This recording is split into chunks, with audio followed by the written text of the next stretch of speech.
اعوذ باللہ من الشیطان الرجیم بسم اللہ الرحمن الرحیم ان اللہ وملائکتہ یصلون علی النبی یا ایہا الذین آمنوا صلوا علیہ وسلموا تسلیما اللہم صلی علی سیدنا ونبینا وشفیعنا ومولانا محمد وعلی آل محمد وبارک وسلم۔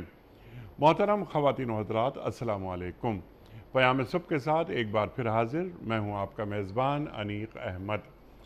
خواتین و حضرات، ہم اپنے علماء کے بڑے شکر گزار رہتے ہیں کہ وہ تشریف لاتے ہیں اور قرآن کریم کی مختلف آیات پر گفتگو فرماتے ہیں۔ قرآن کریم کی ان آیات کے ایک ایک لفظ پر گفتگو ہوتی ہے اور قرآن کریم کا علم ہم تک منتقل کرتے ہیں۔ خواتین و حضرات، یہ شان نزول سے لے کر لمحہ موجود تک قرآن کریم کی آیات کے کیا مطالب ہیں، اور آج یعنی یہ زندہ کتاب آج عمل میں کیسے نظر آنی چاہیے، کیونکہ ہم اکثر ایک بات یہ عرض کرتے ہیں کہ زمین والوں سے قرآن کریم یہ آخری خطاب ہے، آخری کلام ہے اللہ کا۔ خواتین و حضرات، آج ہم سورہ بقرہ کی آیت نمبر 62 پر بات کروائیں گے اپنے ملک کے ایک ممتاز عالم دین سے۔ خواتین و حضرات، یہ آیت سورہ بقرہ کی آیت نمبر 62، اس پر بڑی گفتگو ہوتی ہے، بڑی کنفیوژنز کچھ پیدا کی جاتی ہیں اور جان بوجھ کے کچھ ابہام کریٹ کیے جاتے ہیں کہ جناب والا کہ یہ دیکھیے اسلام لائے بغیر بھی کیا ہو سکتا ہے کہ ہماری آخرت بڑی اچھی ہو جائے، دین قبول کیے بغیر بھی ہماری نجات ہو سکتی ہے۔ اس آیت کا کیا کانٹیکس ہے، اللہ کیا فرما رہا ہے، معنی مفاہیم کیا ہیں، اور کیا سرکار دو عالم صلی اللہ علیہ وآلہ وسلم کی رسالت پر ایمان لائے بغیر، آپ کی شریعت پر عمل کیے بغیر کیا نجات ہو سکتی ہے آپ کی بعثت کے بعد قیامت تک کے لیے، کیونکہ ختم نبوت ہو گئی۔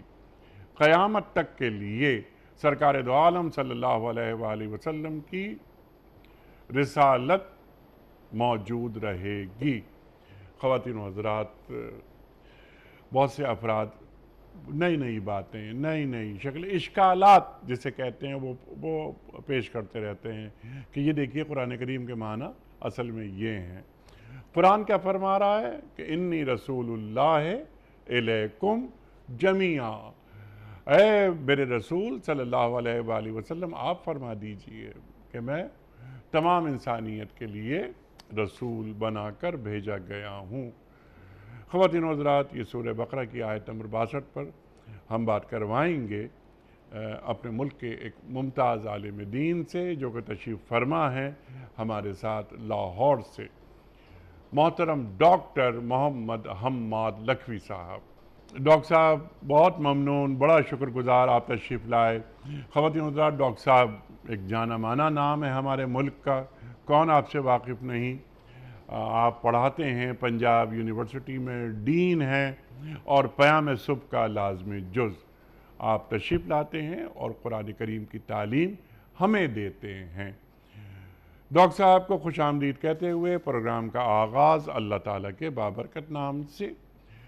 اعوذ باللہ من الشیطان الرجیم، بسم اللہ الرحمن الرحیم۔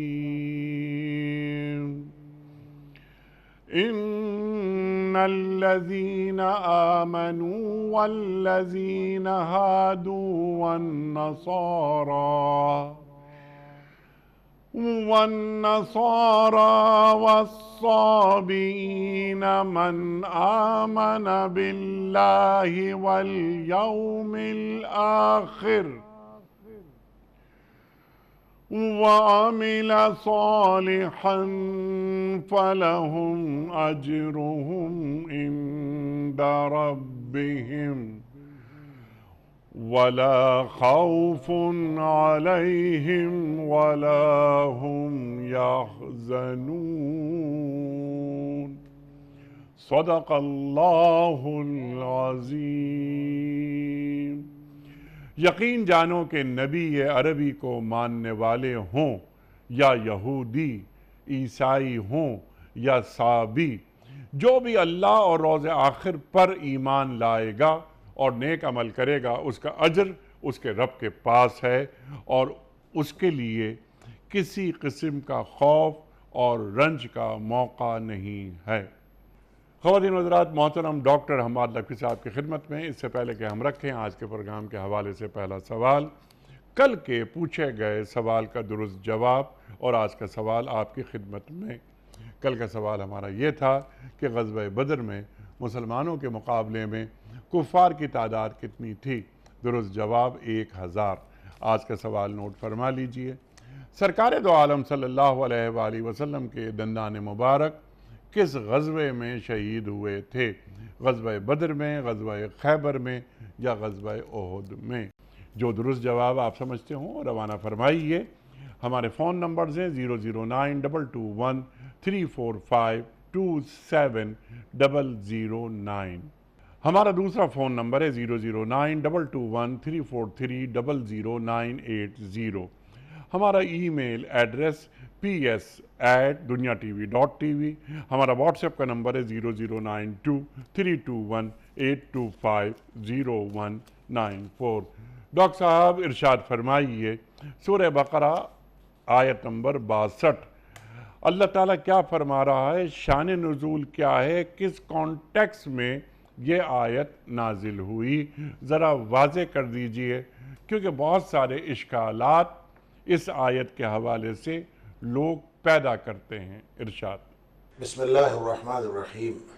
جہاں تک اس آیت کے سیاق و سباق کا تعلق ہے تو اس سے ماقبل کی آیات بھی اور اس سے مابعد کی آیات بھی جی وہ بنی اسرائیل کے اوپر ہونے والے انعامات اور پھر ان کی نافرمانیاں اور پھر ان کے جو اوپر عذاب نازل ہوئے ان کے تذکرے پر مشتمل آیات ہیں، جس کے درمیان میں اللہ کریم نے یہ بات ارشاد فرمائی جو یہ آیت ہے جس کے اوپر آج ہم گفتگو کر رہے ہیں۔ تو اس کا مطلب یہ ہے کہ جب آپ ما قبل کی آیات پڑھتے ہیں اور ما بعد کی آیات پڑھتے ہیں تو اس سے صاف ظاہر ہے کہ وہ لوگ جو اپنے آپ کو یہودی کہتے ہیں جی وہ چونکہ نحن ابناء اللہ و احباؤہ کا نعرہ لگایا کرتے تھے اور اس کا دعویٰ کیا کرتے تھے کہ ہم اللہ کے بیٹے ہیں اور اللہ کے ہم پسندیدہ ہیں، اور ان کے بارے میں وہ اکثر و بیشتر جو ہے وہ اس بات کا اظہار کرتے تھے کہ ہم چونکہ نسلاً یہودی ہیں اور ہم اللہ کے چہتے ہیں اور ہم بخشے جائیں گے، تو ان کو یہ بات باور کرائی جا رہی ہے کہ جو بخشش ہے، جو اللہ تعالیٰ کی طرف سے نجات ہے، جو اللہ تعالیٰ کی طرف سے انعامات کا وعدہ ہے، وہ اس بنیاد پر نہیں ہے کہ کوئی شخص کس گروپ سے تعلق رکھتا ہے۔ 4 گروپس کا یہاں پہ ذکر کیا گیا ہے۔ ان الذین آمنوا، یہ جو گروپ ہے آمنو، یہ بطور مسلمانوں کے نام کے طور پر یہاں استعمال ہوا ہے۔ 2 باتیں اس کے بارے میں ہیں، میں عرض کر دوں گا بعد میں۔ ایک معنی تو یہ ہے کہ آمنو یہ نبی پاک صلی اللہ علیہ وسلم کی امت کے جو اہل ایمان ہیں ان کے لیے بطور نام یہاں استعمال ہوا ہے کہ چاہے یہ گروپ ہو مسلمانوں کا، چاہے یہودیوں کا گروپ ہو، چاہے نصارہ کا گروپ ہو اور چاہے صابئین کا گروپ ہو، ان چاروں گروپوں میں سے کوئی کسی گروپ سے تعلق رکھتا ہو، اس کی نجات صرف اس بنیاد پر ہوگی من آمن باللہ والیوم الآخر، جو ایمان لائے گا اللہ پر اور آخرت کے دن پر، گویا جو فَلَهُمْ أَجْرُهُمْ عِنْدَ رَبِّهِمْ لَا خَوْفٌ عَلَيْهِمْ وَلَا هُمْ يَحْزَنُونَ۔ اگر ان کی ایمان کی یعنی ان کی جو آخرت ہے اور ان کا جو انجام ہے وہ ایمان کی بنیاد پر ہے، وہ کسی نسلی نسبت کی بنیاد پر نہیں ہے۔ یہ اس کا ایک پہلو ہے اس کے سیاق و سباق کا۔ دوسرا ایک اور سیاق و سباق کا پہلو بھی بعض مفسرین نے بیان کیا ہے، اور بیک وقت یہ دونوں باتیں صحیح ہو سکتی ہیں، کیونکہ یہ قرآن کا اعجاز ہے کہ ایک ہی چیز کی 2 تفسیریں بعض اوقات نکل رہی ہوتی ہیں اور دونوں ہی صحیح ہوتی ہیں۔ دوسرا اس کا پہلو یہ ہو سکتا ہے کہ بنی اسرائیل کے اوپر عذاب آیا، بنی اسرائیل نے نافرمانی کی، بنی اسرائیل نے یہ کیا، بنی اسرائیل نے یہ کیا، یہ انعامات، عذاب، انعامات اور ان کے گناہ اور عذاب کا تذکرہ ہو رہا ہے، تو اس میں ایک خیال یہ بھی آیا کہ کیا خیال ہے کہ بنی اسرائیل یا یہود یا نصارہ وہ سارے کے سارے ہی اس طرح کے ہیں کہ وہ انہوں نے وہ ایمان، وہ ان کے آخرت جو ہے تباہ ہو گئی اور سب کے لیے عذاب ہے؟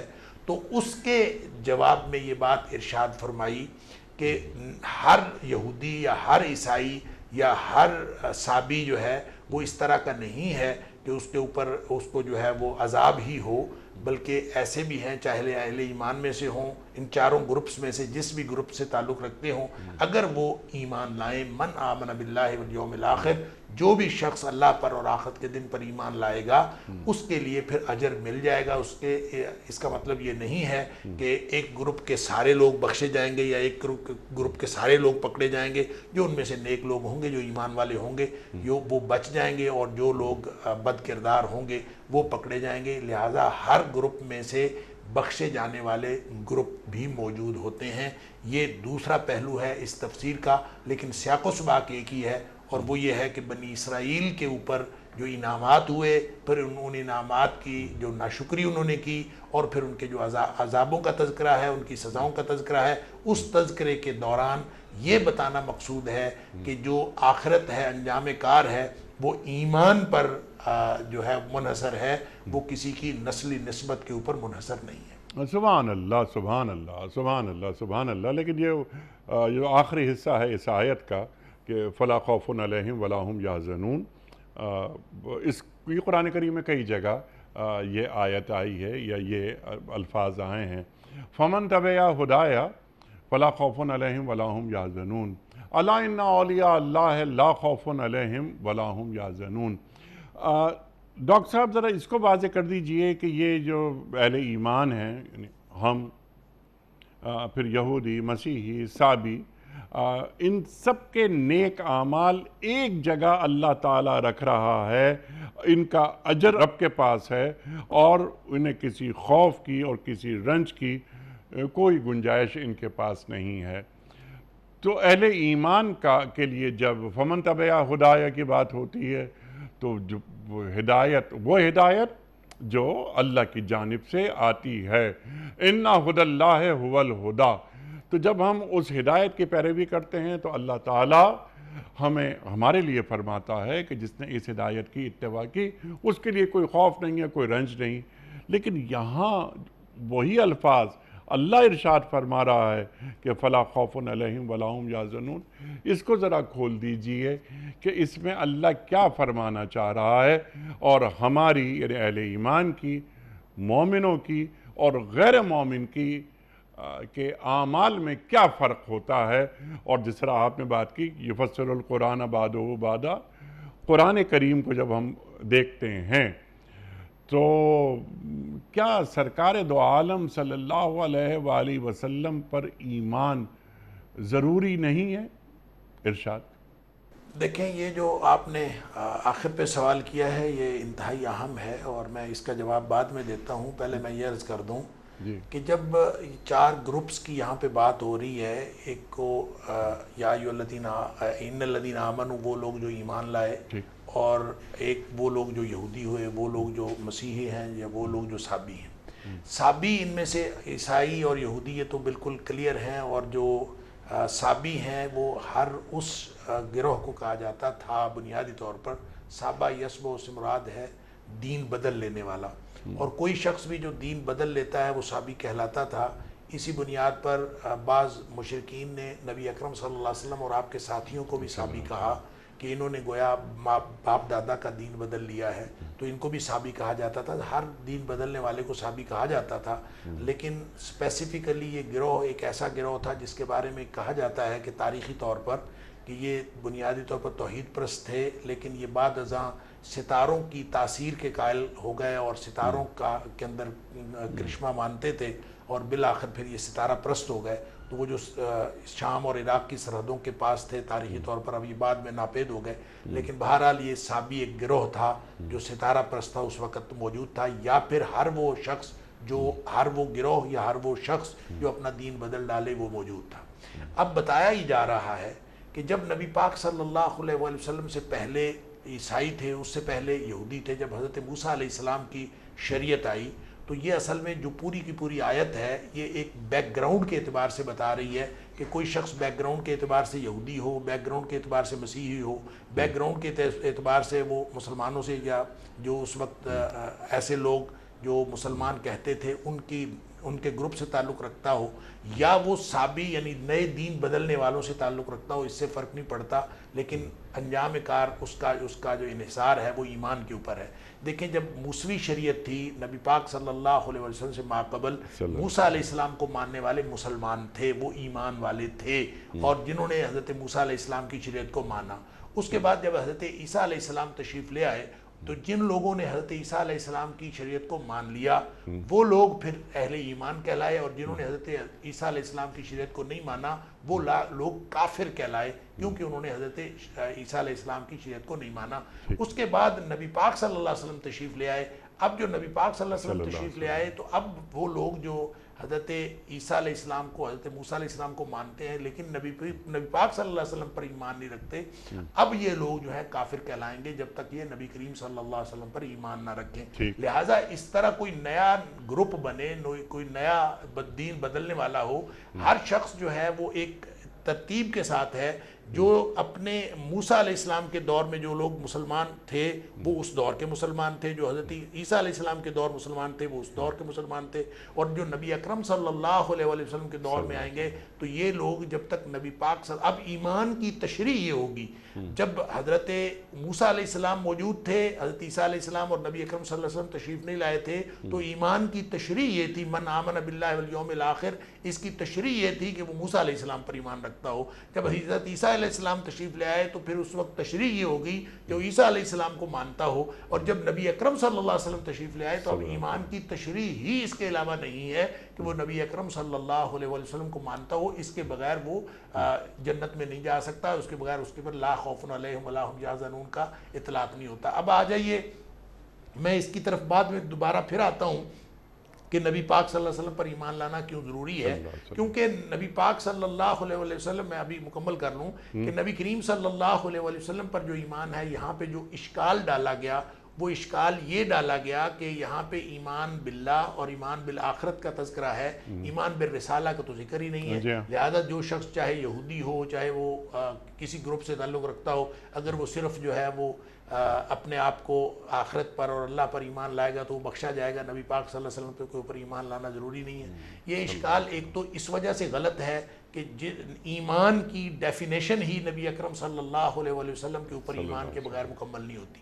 دوسری بات یہ ہے جو میں نے تاریخی طور پر عرض کر دیا، دوسری بات یہ ہے کہ ایمان ایک مرکب چیز ہے، ایمان مفرد نہیں ہے، ایمان بسیط بھی نہیں ہے، ایمان مرکب ہے۔ مرکب کا مطلب یہ ہے کہ یہ مختلف اجزاء کا مجموعہ ہے، اور مختلف اجزاء جو ہیں ایمان کے، اس میں توحید بھی ہے، اس میں رسالت بھی ہے، اس میں آخرت بھی ہے، اس میں جنت دوزخ کو ماننا بھی ہے، اس میں تقدیر پر ایمان بھی ہے، اور یہ سارے ملتے ہیں تو ایمان مکمل ہوتا ہے۔ اور جب اگر کوئی شخص اس سارے یعنی تمام کے تمام جو اجزائی ایمان ہیں ان کے اوپر اگر کوئی شخص ایمان نہیں رکھتا، کسی ایک جز کا ایمان بھی مفقود ہو تو اس کا باقی کے اجزاء کے اوپر ایمان جو ہے وہ بھی ناقابل اعتبار ہو جاتا ہے۔ اس لیے اگر کسی کا عقیدہ رسالت میں کمی ہو تو نہ اس کا عقیدہ توحید قابل اعتبار ہے، نہ اس کا عقیدہ رسالت قابل اعتبار ہے، کیونکہ ایمان مرکب ہے، اور بطور کل وہ ایمان جو ہے اس کے اوپر ایمان لانا ہے یا ایمان نہیں لانا۔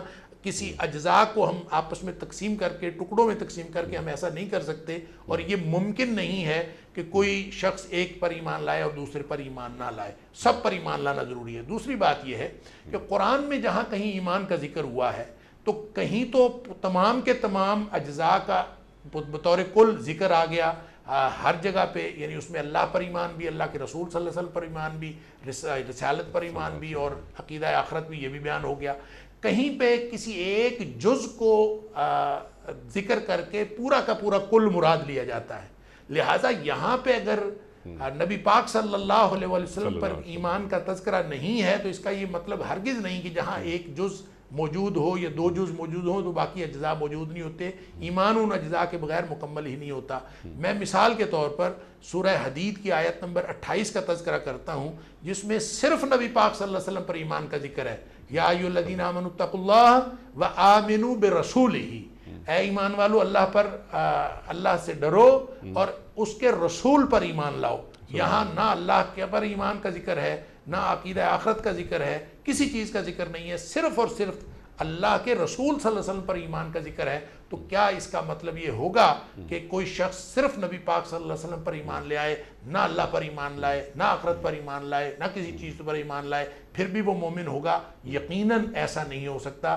نبی اس لیے کسی جگہ اجزائے ایمان میں سے کسی ایک ایمان کے جز کا تذکرہ ہو تو اس کا مطلب یہ ہوتا ہے کہ باقی اجزائے ایمان بھی اس کے اندر شامل ہیں.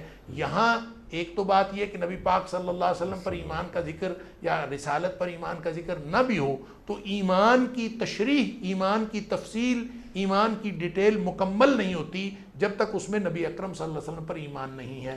دوسرا یہ کہ یہاں تذکرے، عدم تذکرہ کا مطلب یہ نہیں کہ وہ اس میں شامل نہیں ہے. یہاں ایک جز کا ذکر ہے اور باقی دوسری جگہوں پہ. یہاں سے آپ کو سباق اصل میں صرف یہ بتایا جا رہا ہے کہ جو اپنے آپ کو نسلی طور پر سمجھتے ہیں کہ وہ چہتے ہیں اور بخشے جائیں گے، نسلی طور پر کوئی نہیں بچے گا. ہر شخص نے اپنے ایمان کی بنیاد پر بچنا ہے. لہٰذا یہ سمجھنا چاہیے ایسا نہیں ہے کہ نبی پاک صلی اللہ علیہ وسلم پر ایمان کے بغیر کوئی شخص جو ہے وہ بچ جائے گا. جب نبی پاک صلی اللہ علیہ وسلم اس پر دنیا میں تشریف لے آئے، سورہ آل عمران کی آیت نمبر 81 کے اندر اللہ تعالیٰ نے نبیوں سے وعدہ لیا تھا، نبیوں سے، اور ابتدائی آفرینش اللہ تعالیٰ نے عالم ارواح کے اندر سارے نبیوں سے وعدہ لیا تھا کہ جب میرا نبی آ جائے تمہیں میں نبوت دوں گا، تمہیں میں کتاب و حکمت دوں گا، لیکن جب میرے آخری نبی محمد کریم صلی اللہ علیہ وسلم تشریف لے آئیں تو تم سب نے ان کی مدد کرنی ہے اور ان کے اوپر ایمان لانا ہے، اور میرے ساتھ یہ وعدہ کرو. اللہ تعالیٰ سے وعدہ اللہ تعالیٰ نے نبیوں سے وعدہ لیا تھا اور سارے نبیوں نے اللہ تعالیٰ سے یہ وعدہ کیا. تو نبی اکرم صلی اللہ علیہ وآلہ وسلم پر ایمان لائے بغیر، جیسے ایک دفعہ حضرت عمر فاروق رضی اللہ تعالیٰ عنہ ہاتھ میں کوئی ٹکڑا تھا، تختی پکڑ کے پڑھ رہے تھے، تو نبی پاک صلی اللہ علیہ وسلم نے پوچھا یہ کیا ہے؟ تو وہ تورات کا کوئی ٹکڑا تھا. تو نبی کریم صلی اللہ علیہ وسلم نے فرمایا کہ عمر تم یہ تورات پڑھ رہے ہو، اگر موسیٰ علیہ السلام خود بھی آ جائیں تو میری تابعداری اور میری اطاعت و اتباع کے بغیر موسیٰ علیہ السلام کی بخشش بھی نہیں ہوگی.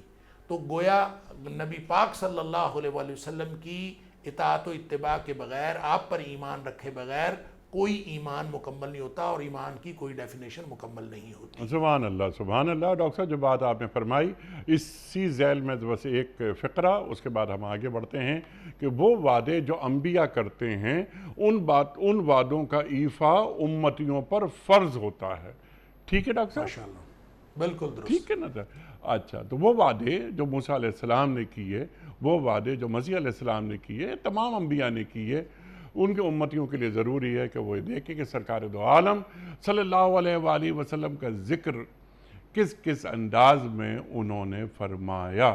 بلکہ اللہ کے رسول صلی اللہ علیہ وآلہ وسلم کا وہ قول یاد آتا ہے کہ میں اپنی ماں کا خواب ہوں، میں ابراہیم علیہ السلام کی دعا ہوں، اور میں مسیح علیہ السلام کی بشارت ہوں.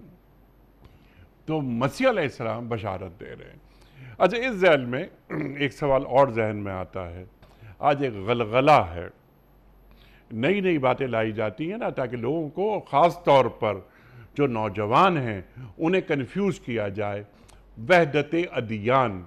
ڈاکٹر صاحب سمپل سوال، کیا وحدت ادیان کی کہ یہ بھی ٹھیک، یہ بھی ٹھیک، یہ بھی ٹھیک، یہ بھی ٹھیک اور ہم بھی ٹھیک، کیا اس کی گنجائش دین میں ہے؟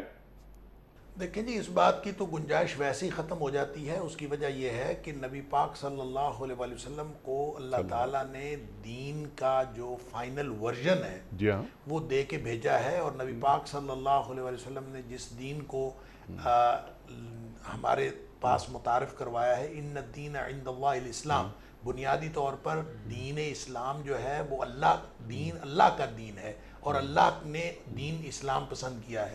اور وہ دین اسلام جو اللہ تعالیٰ نے پسند کیا ہے وہ نبی اکرم صلی اللہ علیہ وآلہ وسلم پر لا کر مکمل کیا۔ الیوم اکملت لکم دینکم واتممت علیکم نعمتی ورضیت لکم الاسلام دینا۔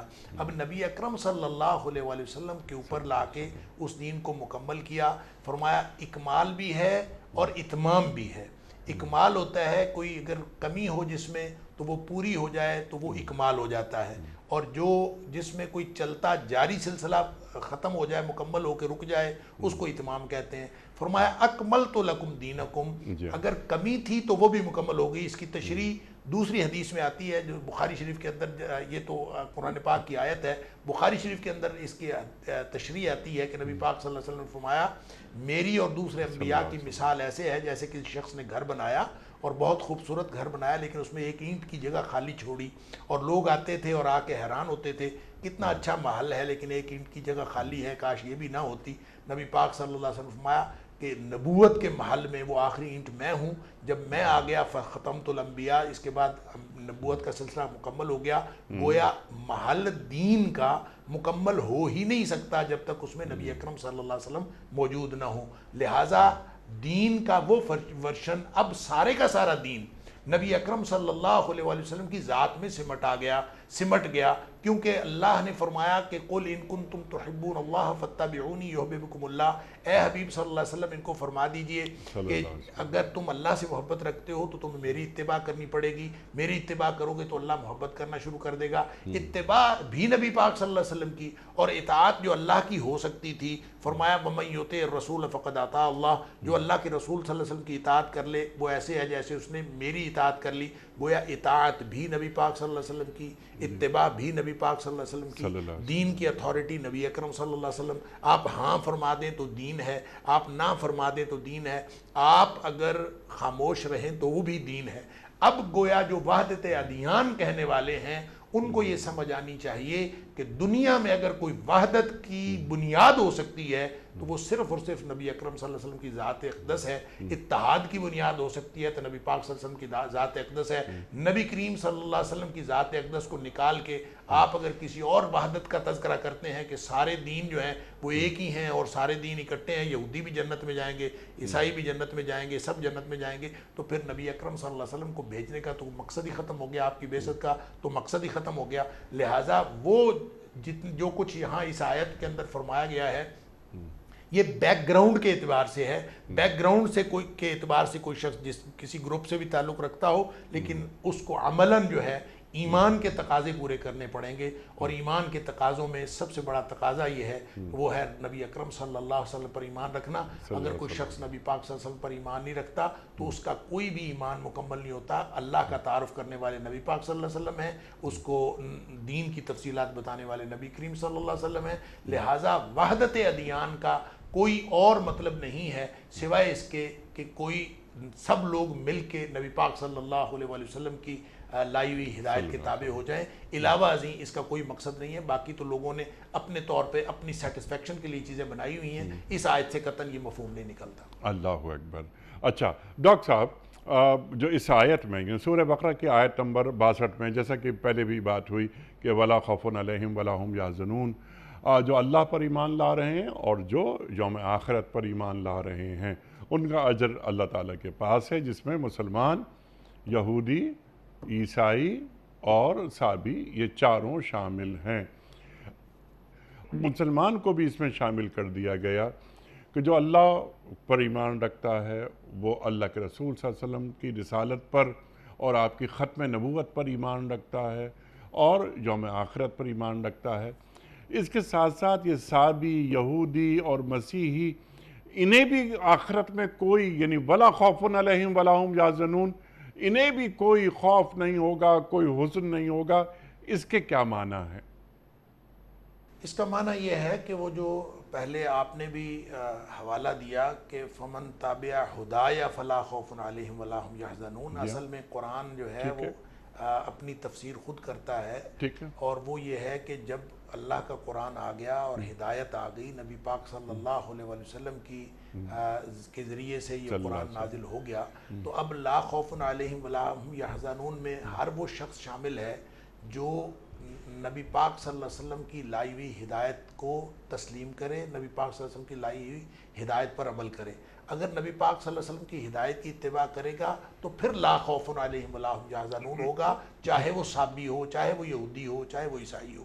اس کی تشریح بھی ایک حدیث کے اندر آتی ہے، نبی پاک صلی اللہ علیہ وسلم فرمایا، مسلم شریف کی حدیث ہے، آپ نے فرمایا والذی نفس محمد بیدی، اس ذات کی قسم جس کے ہاتھ میں محمد کریم صلی اللہ علیہ وسلم کی جان ہے، لا یسمع بی احد من هذه الامہ یہودی ولا نصرانی، کہ کسی شخص کے کان میں یہ بات پڑ گئی کہ نبی پاک صلی اللہ علیہ وسلم تشریف لے آئے ہیں، چاہے وہ یہودی ہو چاہے وہ عیسائی ہو، اس کو پتہ چل گیا کہ نبی پاک صلی اللہ علیہ وسلم تشریف لے آئے ہیں، اور پھر وہ فوت ہوا اپنے جس دن اس نے فوت ہونا تھا، اور وہ ایسی حالت میں فوت ہوا کہ وہ میری لائی ہوئی نصیحت پر، میری لائی ہوئی شریعت پر ایمان نہیں رکھتا تھا، اور لم یؤمن بما ارسلت بہ، جو مجھے دے کر بھیجا گیا ہے اس کے اوپر اس نے ایمان نہیں رکھا۔ پھر وہ جب جس دن ثم یموت الا کان من اصحاب النار، وہ جب بھی فوت ہوگا وہ جہنمیوں میں سے ہوگا، وہ لا خوف علیہم ولا هم یحزنون کا جو اجر ہے وہ اس کو نہیں مل سکتا، کیونکہ اس کا تعلق فمن تابع ہدایا کے ساتھ ہے، فلا خوف علیہم ولا هم یحزنون، کہ جو میری لائی ہوئی ہدایت کی اتباع کرے گا۔ تو نبی پاک صلی اللہ علیہ وسلم کی لائی ہوئی ہدایت جو ہے یہ معیار ہے، نہ کہ وہ معیار ہے جو اس سے پہلے معیار تھا، وہ تھا اپنے اپنے وقت پہ سب معیار تھا۔ اللہ تعالیٰ نے سورہ مائدہ کے اندر فرمایا ہم نے تورات نازل کی فیہا ہدی و نور، اس میں بھی ہدایت تھی، اس میں بھی نور تھا، ہم نے انجیل بھیجی فیہ ہدی و نور، اس میں بھی ہدایت تھی، اس میں بھی نور تھا، اپنے اپنے وقت میں یہ ساری ہدایت کا ذریعہ تھیں۔ لیکن اب اللہ نے قرآن نازل کر دیا ہے، فرمایا یہ قرآن جو نازل ہوا ہے یہ ایک تو ہدایت اور نور کا ذریعہ قرآن ہے، دوسرا فرمایا وَمُحَيْمِنًا عَلَيْهِ، اور یہ اب پچھلی جو لائی ہوئی ہدایت ہے اس کے اوپر یہ مانیٹرنگ بھی کرتا ہے، نگران بھی ہے، گویا اس کی نگرانی کرتا ہے کہ اس میں سے کیا صحیح ہے اور کیا غلط ہے، اس کی تحریف کا پردہ چاک کرتا ہے، اس کی غلط باتوں کا پردہ چاک کرتا ہے۔ اور اب لا خوف علیہم ولا هم یحزنون کا جو مصداق ہیں وہ صرف اور صرف وہ لوگ ہوں گے جو فمن تابع ہدایہ کریں گے، یا پھر وہ جو دوسری آیت کی طرف آپ نے توجہ دلائی تھی کہ اللہ تعالیٰ نے فرمایا الا ان اولیاء اللہ لا خوف علیہم ولا هم یحزنون، کہ جو بھی اللہ کے اولیاء ہوتے ہیں ان کے اوپر کوئی خوف نہیں ہوتا اور نہ وہ غمگین ہوں گے۔ وہ کون ہیں؟ وہ لوگ جو ایمان رکھتے تھے اور جو اللہ کا تقوی اختیار کرتے تھے، وہ ہیں، وہ اولیاء ہیں جن کو اللہ تعالیٰ لا خوف علیہم ولا هم یحزنون، الذین آمنوا وکانوا یتقون، وہ لوگ جو ایمان لائے اور جو تھے تقوی والے، وہ لا خوف علیہم ولا هم یحزنون کے مصداق ہیں۔ جب اب ایمان کی بات کرتے ہیں تو ایمان ونس اگین وہی ہے جس کے اندر ایمان بالرسالہ بھی شامل ہے، جس کے اندر ایمان باللہ بھی شامل ہے، جس کے اندر ایمان بالآخرہ بھی شامل ہے۔ ان ساری چیزوں کو مانے بغیر کوئی شخص جو ہے لا خوف علیہم ولا هم یحزنون کا مصداق نہیں ہو سکتا۔ سبحان اللہ، سبحان اللہ، توحید، رسالت، قیامت، آپ نے وضاحت سے بات بیان فرما دی۔ اس پر ایمان رکھنا یہ ہماری بنیاد ہے۔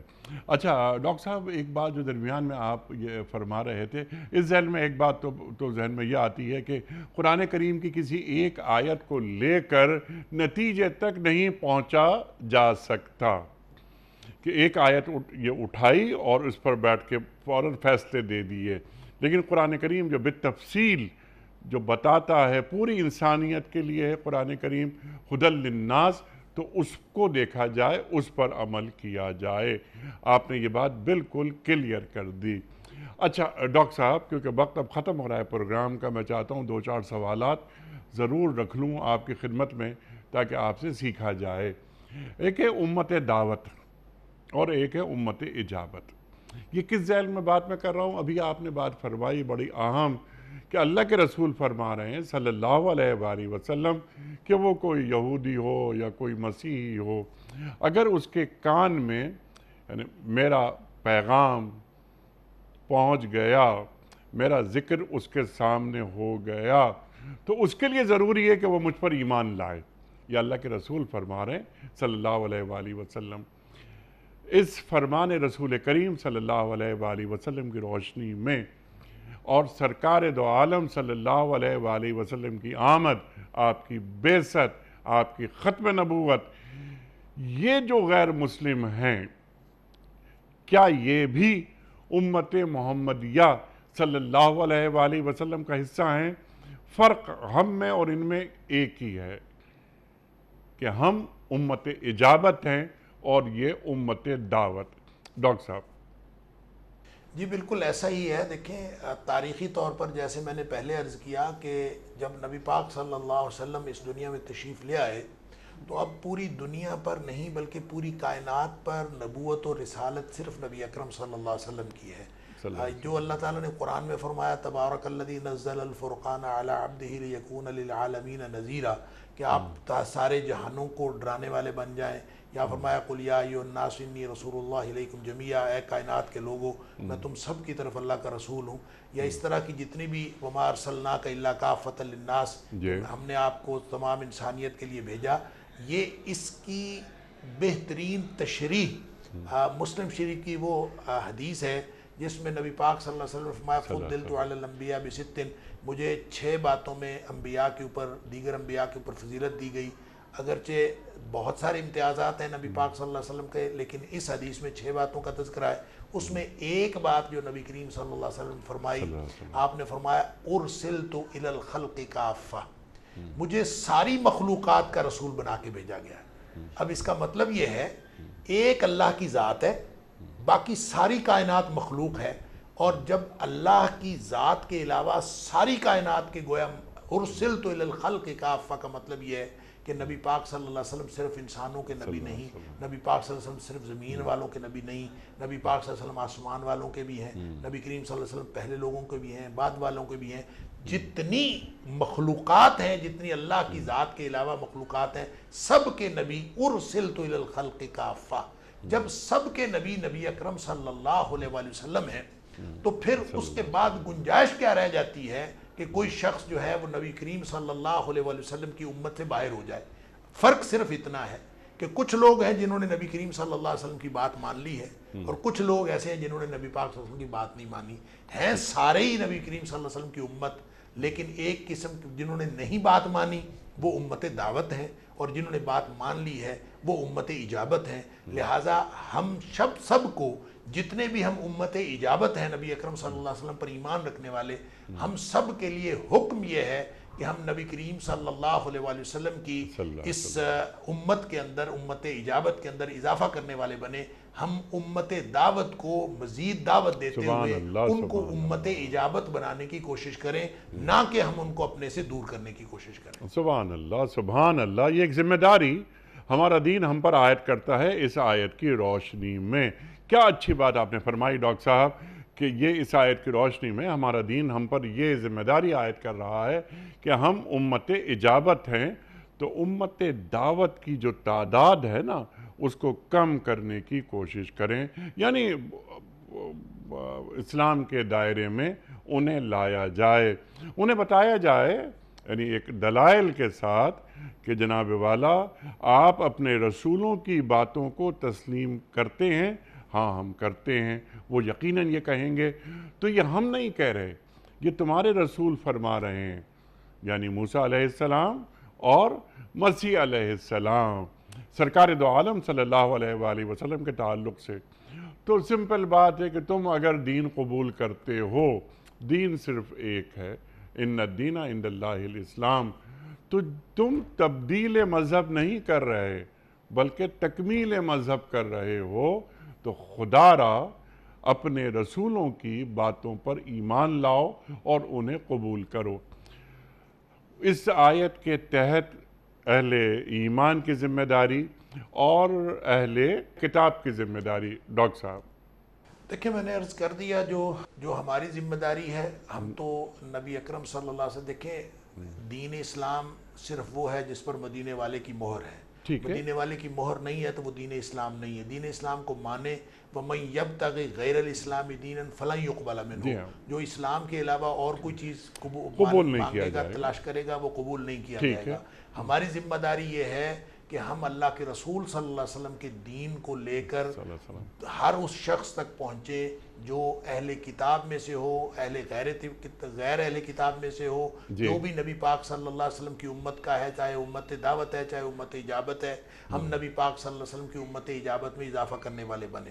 اور اہل کتاب کی ذمہ داری یہ ہے کہ اگر انہوں نے آخرت میں کامیابی حاصل کرنی ہے تو وہ جلد از جلد نبی کریم صلی اللہ علیہ وسلم کی بات کو مان لیں، آپ کے اوپر ایمان رکھ لیں.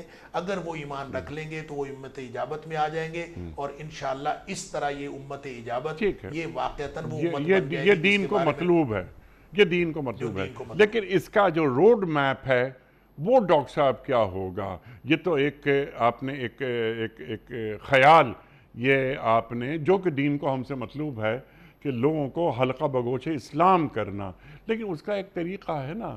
تو اس طریقے کے لیے پہلے ایک گفتگو کے لیے میں اور آپ آمادہ ہوں. یہاں جو بات میری اور آپ کی ہو رہی ہے تو ایک فریکوینسی ہم نے سیٹ کی ہے، ہمارے کچھ پیرامیٹرز ہیں، ہم بات کر رہے ہیں. اس کے لیے پیرامیٹرز تو قرآن نے بتا دیے. قُلْ يَا أَهْلَ الْكِتَابِ تَعَالَوْا إِلَىٰ كَلِمَةٍ سَوَاءٍ بَيْنَنَا وَبَيْنَكُمْ، کہ پہلے تو ہم ان چیزوں پہ اکٹھے ہو جائیں جو ہمارے اور تمہارے درمیان مشترکہ ہیں. لیکن اس میں اسی آیت میں ڈاکٹر صاحب اللہ نعبد الا اللہ آ گیا نا. تو جب اللہ نعبد الا اللہ آ گیا تو تعالوا الی کلمۃ سواء بیننا وبینکم، یہ بالکل ٹھیک ہے. یہ بات کامن چیزوں پہ اشتراک کریں. لیکن کیا عزیر علیہ السلام کو اللہ کا بیٹا مان رہے ہو تم؟ مسیح علیہ السلام کو اللہ کا بیٹا مان رہے ہو تم؟ اس کے باوجود ان سے ڈائلاگ کیسے ہوں؟ دیکھیں، جب تک وہ شرک کو نہیں چھوڑتے، توحید پر نہیں آتے، تو کوئی ڈائلاگ نہیں ہے اور کوئی ہمارے درمیان مشترکات. قرآن نے تو مشترکہ بات کہی ہی توحید ہے. اہل ایمان کا جو بنیادی خاصہ ہوتا ہے، جو بنیاد ہوتی ہے، وہ توحید ہوتی ہے. اور توحید ہی دراصل شریعت موسوی کی بنیاد تھی، اور توحید ہی دراصل شریعت عیسوی کی بنیاد تھی. لیکن اب اگر انہوں نے تحریف کر کے اس کے اندر شرک شامل کر لیا ہے اور شریعت موسوی کو یہودیت بنا لیا اور شریعت عیسوی کو انہوں نے عیسائیت بنا لیا ہے، تو یہ ان کا قصور ہے. جب تک یہ اپنی بنائی ہوئی خود ساختہ عیسائیت سے اور خود ساختہ یہودیت سے باہر نہیں نکلیں گے اور اس بنیادی معیار کو تسلیم نہیں کریں گے جو اللہ کریم نے عطا فرمایا ہے، اس وقت تک ان کے ساتھ کوئی مشترکہ نقطہ نہیں ہے جس کے اوپر ہم بیٹھ کر آپس میں بات کر سکیں. اللہ اکبر. یعنی ان سے ڈائلاگ نہیں ہو سکتے؟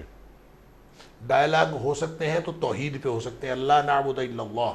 ٹھیک ہے.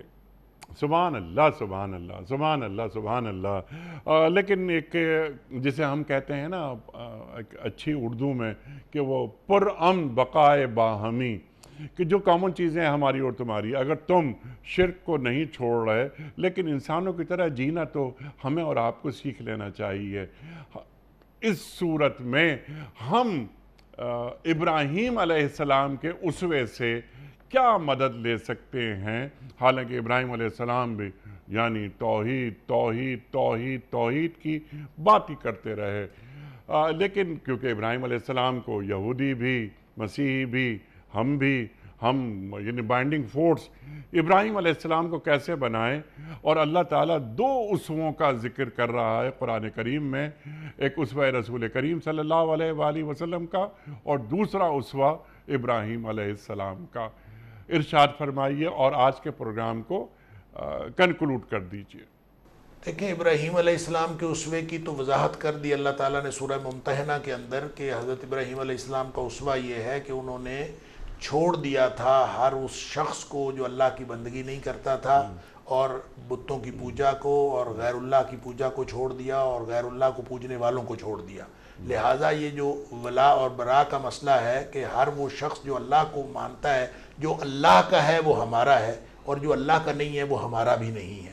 ابراہیم علیہ السلام کا اسوہ تو یہی تھا. لیکن ہم اس کو جب کنکلوڈ کرتے ہیں تو اس کا مطلب یہ نہیں ہے کہ غیر مسلموں کے ساتھ یا اہل کتاب کے ساتھ ہماری گفتگو کا سلسلہ بھی بند ہو جائے گا. ہماری باہمی مکالمہ جاری رہے گا، بات ہوتی رہے گی، لیکن کوئی بات طے ہو نہیں سکتی، کوئی قربت کا امکان نہیں ہے جب تک وہ مشترکات کے اوپر نہ آئیں. گویا اس کا مطلب یہ نہیں ہے کہ شریعت جو ہے وہ ڈائلاگ کے یا آپس میں گفتگو کے تقاضے جو سارے دروازے بند کر رہی ہے، دروازے کھلے ہیں لیکن ان کا تقاضا یہ ہے کہ آپ اس کے اوپر آئیں. لہٰذا ہم جب تک لوگوں کو یہ دعوت دیتے رہیں گے کہ وہ توحید کے اوپر اکٹھے ہو جائیں، دروازے بھی کھلے ہیں اور یہ گفتگو بھی جاری رہے گی. سبحان اللہ، سبحان اللہ. تو اس ڈائلاگ میں کیا دین کی جو حقانیت ہے وہ بھی پیش کی جانی چاہیے؟ اور وہ لوگ اگر دین کی حقانیت پیش نہ کی جائے تو پھر تو مکالمے کا مطلب ہی کوئی نہیں ہے. اگر آپ مکالمے میں اس چیز کو جس کو انٹرفیتھ ہارمنی کہا جاتا ہے، اگر اب آپ صرف پرامن بقائے مہمی کے حصول کے لیے سارے ادیان کو اور سارے کے سارے جو مذاہب ہیں ان کو ایٹ پار رکھ لیں گے، سب کو برابر لے آئیں گے اور اس میں دین کی حقانیت جو ہے اس کو واضح نہیں کیا جائے گا تو پھر تو مکالمے کا فائدہ کوئی نہیں ہے. ٹھیک ہے، لیکن ڈاکٹر صاحب یہاں سوال میرا چھوٹا سا یہ ہے کہ میں اگر ایک مسیحی سے مکالمہ کر رہا ہوں یا ایک یہودی سے مکالمہ کر رہا ہوں تو اسے بھی اپنے دین سے، جسے وہ دین سمجھتا ہے، ہم تو اسلام کے علاوہ کسی کو دین نہیں سمجھتے کہ ان الدین عند اللہ الاسلام، تو وہ اپنے دین کی، یعنی وہ لوگ اپنے ادیان کی حقانیت پر مکمل یقین رکھتے ہیں. تو وہ کون سا ایسا ذریعہ ہوگا کہ ہمارا مکالمہ بھی ہو جائے اور دین ان تک پہنچ بھی جائے؟ دیکھیں اس کا ذریعہ وہی ہے کہ اگر دیکھیں تورات ہے تو وہ اگر تورات کو مانتے ہیں تو جو بات آپ نے پہلے بہت کلیئر کٹ بتا دی اور میں نے بھی اس کی طرف اشارہ کیا کہ اگر وہ تورات کو مانتے ہیں تو تورات میں بھی نبی اکرم صلی اللہ علیہ وسلم کی تشریف آوری کا ذکر ہے. اگر وہ انجیل کو مانتے ہیں تو نبی پاک صلی اللہ علیہ وسلم کی تشریف آوری کا انجیل میں بھی ذکر ہے. تو وہ لوگ اگر نبی کریم صلی اللہ علیہ وآلہ وسلم کی بات جو ہم بتا رہے ہیں وہ نہیں بھی مانتے تو اپنے نبی کی بات مان لیں، اپنی شریعت کی بات مان لیں. اگر وہ اپنی شریعت کی بھی بات مان لیں گے تو وہ اسی نقطے پہ آ جائیں گے جس نقطے کے اوپر قرآن ان کو لانا چاہتا ہے. سبحان اللہ، سبحان اللہ. ان کی کتابوں سے ہی حوالے دے کر ان کو قائل کیا جائے حکیمانہ انداز سے اور قرآن کریم کا ترجمہ انہیں پڑھوا دیا جائے. اگر وہ عربی نہیں جانتے تو انہیں معلوم ہوگا کہ سورہ مریم کیا بیان کر رہی ہے اور مسیح علیہ السلام کے تعلق سے ہمارا دین کیا بیان کر رہا ہے. اسی طرح یہود یعنی موسیٰ علیہ السلام کا مقام کیا ہے. پورے قرآن کریم میں سب سے زیادہ ذکر کسی پیغمبر کا ہوا وہ موسیٰ علیہ السلام ہے. ڈاکٹر صاحب بہت ساری گفتگو مزید ہو سکتی ہے لیکن وقت مکمل ہوا. آپ کا بڑا ممنون، بڑا شکر گزار، آپ تشریف لائے اور ہمیشہ کی طرح آج بھی ہم نے آپ سے بہت سیکھا.